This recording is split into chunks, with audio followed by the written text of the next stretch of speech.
Qëndrojmë aktualisht në qendrën e inovacionit të InstaBuild, ku sot po mbahet eventi Green Finance Day, një vazhdimsi e serisë Insta Innovation. Me rast janë mbledhur institucione financiare, investitor, politik, bërës dhe inovator për të diskutuar mbi mënyrat se si kapitali mund të drejtohet drejt projekteve me vlerë ekonomike dhe ndikim të matshëm mjedisor.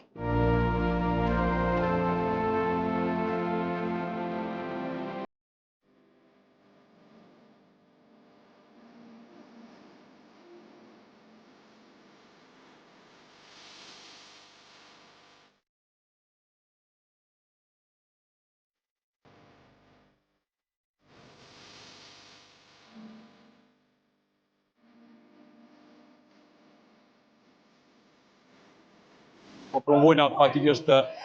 evente në eventin Green Finance Day, ku kemi edhe unë trastuar si Bankën Botërore, Bankën Evropiane, Bankën për Kredit, Fondin Kredor, ashtu edhe ambasadorën e Luksemburgut, në qendrën e inovacionit Insta Innovation Center. Insta Innovation Center është qendra ku faktikisht ne i promovojmë investimet prej Kosovës në përbotë dhe faktikisht qendrën tonë ku kemi edhe në Holandë, edhe në Gjermani, edhe në Texas, North America, për atë se ne jemi në Evropën lindore, Kosovë, në Europë perëndimore, në Gjermani dhe Danimarkët, në Amerikën veriore në Texas, Austin. Krejt ideja është që kjo qendër faktikisht ta ka ndihmuar me njerëzit, me idetë që kemi të vizën në përbotë. Tash kemi projektin e dytë, që po e lansojmë, po ashtu që thirrët Insta Innovation Hub. Aty kemi rast shembullin tonë, do t'ju japim faktikisht firmave të Kosovës se si është e mundshme fluturojmë me produkte, me ideja, me projekte edhe prej Kosovës në përbotë është e mundshme. Me dëshirë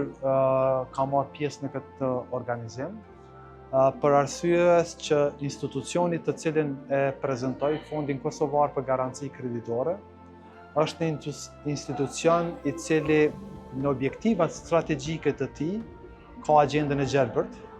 dhe këtë agjendë e adresojmë në dy mënyra, me skemën garantuese për investimet e gjelbërta që ne e quajmë Grow, e cila realisht mbështet qasjen në financa për realizimin e investimeve që rritin efikasitetin e energjisë për ndërmarrjet mikro të vogla dhe të mesme, si dhe investimet që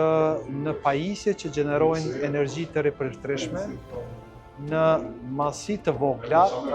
deri në 400 kW me qëllim të vetë konsumit. It's a pleasure to participate in such a great event organized by InstaBuild, which is a leader of sustainable construction and development in the country. And I believe this event sets the standard for higher energy efficiency in the construction sector and in sustainability in general. Kosovo still is inefficient in terms of energy use, so new modern energy efficient buildings and new programs to finance these buildings will be important for Kosovo to develop, and this is what we discussed today at this event.